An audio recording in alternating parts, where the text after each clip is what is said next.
ओम नमो नारायणा। स्वागत है आपका पुरुषोत्तम मास महात्म्य कथा अध्याय 10 में।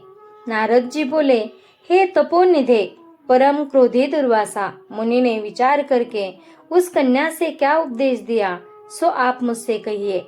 सूत जी बोले, हे द्विजो, नारद का वचन सुनकर समस्त प्राणियों का हित कर दुर्वासा का गुह्य वचन बद्री नारायण बोले। श्री नारायण बोले, हे नारद, मेधावी ऋषि की कन्या के दुख को दूर करने के लिए दुर्वासा ऋषि ने जो कहा वह सुनो। दुर्वासा ऋषि बोले, हे सुंदरी, गुप्त से भी गुप्त उपाय मैं तुझसे कहता हूँ। यह विषय किसी से भी कहने योग्य नहीं है, तथापि तेरे लिए तो मैंने ये विचार ही लिया है। मैं विस्तार पूर्वक न कहकर तुझसे संक्षेप में कहता हूँ। हे सुभगे, इस मास से तीसरा मास जो आएगा वह पुरुषोत्तम मास है। इस मास में तीर्थ में स्नान कर मनुष्य भ्रूण हत्या से छूट जाता है। हे सुंदरी, कार्तिक आदि 12 मासों में इस पुरुषोत्तम मास के बराबर कोई मास नहीं है। जितने मास तथा पक्ष और पर्व है वे सब पुरुषोत्तम मास की 16वीं कला के बराबर भी नहीं है। वेदोक्त साधन और जो परम पद प्राप्ति के साधन हैं वे भी इस मास की 16वीं कला के बराबर भी नहीं है। 12,000 वर्ष गंगा स्नान करने से जो फल मिलता है और सिंहस्थ गुरु में गोदावरी पर एक बार स्नान करने से जो फल मिलता है, हे सुंदरी, वही फल पुरुषोत्तम मास में किसी भी तीर्थ पर एक बार स्नान करने मात्र से ही मिल जाता है। हे बाले, यह मास श्री कृष्ण का अत्यंत प्यारा है और नाम से ही यह भगवान का स्मारक है। इस मास में पुरुषोत्तम भगवान की सेवा पूजा करने से समस्त कामनाएं सिद्ध होती है।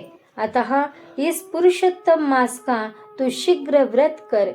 पुरुषोत्तम भगवान की तरह प्रसन्नता पूर्वक मैंने भी इस मास की सेवा की है। एक समय क्रोध में मैंने अम्बरीश राजा को भस्म करने के लिए अर्थ कृत्या भेजी थी।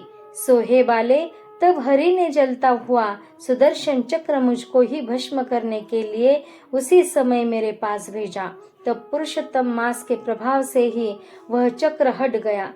हे सुंदरी, वह चक्र त्रैलोक्य को भस्म करने का सामर्थ्य रखने वाला जब मेरे पास आकर खाली चला गया तब मुझे बड़ा विस्मय हुआ। इसीलिए हे सुभगे, तो श्री पुरुषोत्तम मास का व्रत कर। इस प्रकार मुनि की कन्या को कहकर दुर्वासा ऋषि ने विराम लिया। श्री कृष्ण जी बोले, हे राजन, दुर्वासा का वचन सुन भावों की प्रबलता के कारण असूया से प्रेरित वह कन्या मूर्खतावश दुर्वासा से बोली।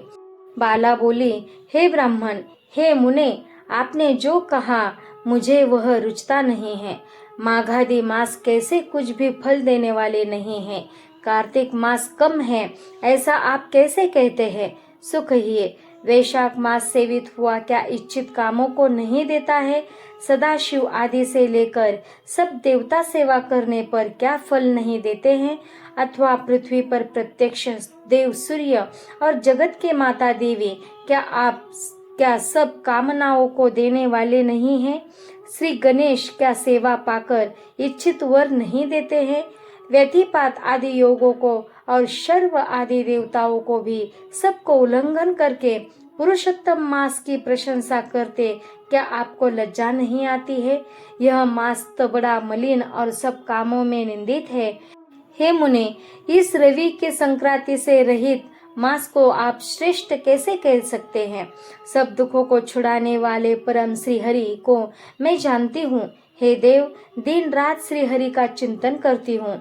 मैं जानकी पति राम और पार्वती पति शंकर के सिवाय और किसी को नहीं देखती हूँ। हे विपेंद्र, अन्य कोई भी देवता ऐसा नहीं है जो मेरे इस दुख को दूर करे। अतः हे मुने, इन सब फलदाताओं को छोड़कर कैसे इस मलमास की स्तुति आप कर रहे हो। इस प्रकार ब्राह्मण कन्या का कहा हुआ सुनकर दुर्वासा मुनि शरीर से एकदम जाज्वल्यमान हो गए और नेत्र क्रोध से लाल हो गए। इस प्रकार क्रोध आने पर भी कृपा करके मित्र की कन्या को श्राप नहीं दिया और सोचने लगे कि यह मूर्ख है, हित अहित को नहीं जानती है, अभी बुद्धि इसकी पूर्ण नहीं है।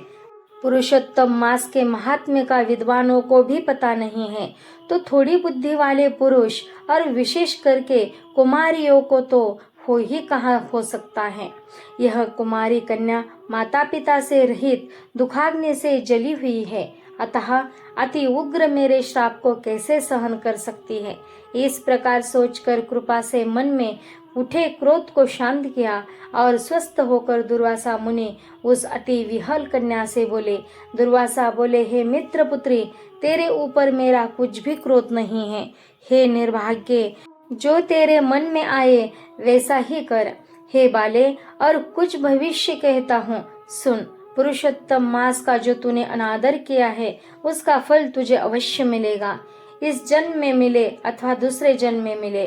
अब मैं नर नारायण के आश्रम में जाऊंगा। तेरा पिता मेरा मित्र था, इसीलिए मैंने शाप नहीं दिया है। तो बाल भाव के कारण अपने शुभाशुभ तथा हिताहित को नहीं जानती है। शुभाशुभ भविष्य की कोई टाल ही नहीं सकता। अच्छा, हमारा बहुत समय व्यतीत हो गया है, अब हम जाते हैं, तेरा कल्याण हो। श्री कृष्ण बोले। ऐसा कहकर महाक्रोधी दुर्वासा मुनि शीघ्र चले गए। दुर्वासा ऋषि के जाते ही पुरुषोत्तम की उपेक्षा करने के कारण कन्या निष्प्रभा हो गई। तदनंतर बहुत देर तक कन्या ने सोच विचार कर यह निश्चय किया कि देवताओं के भी देवता, तत्काल फल देने वाले पार्वतीपति शिव की तप द्वारा आराधना करूंगी। हे नृप, मेधावी ऋषि की कन्या ने मन से इस प्रकार निश्चय करके अपने आश्रम में ही रहकर भगवान शंकर के कठिन तप करने को तत्पर हो गई। सूत जी बोले, बहुत फलों के दाता लक्ष्मीपति को और वैसे ही सावित्रीपति ब्रह्मा को छोड़कर एवं दुर्वासा के प्रबल वचन की निंदा कर वह ऋषि कन्या अपने आश्रम में ही अंधक को मारने वाले शंकर की सेवा के लिए तत्पर हो गए। इति श्री ब्रह्मनारदी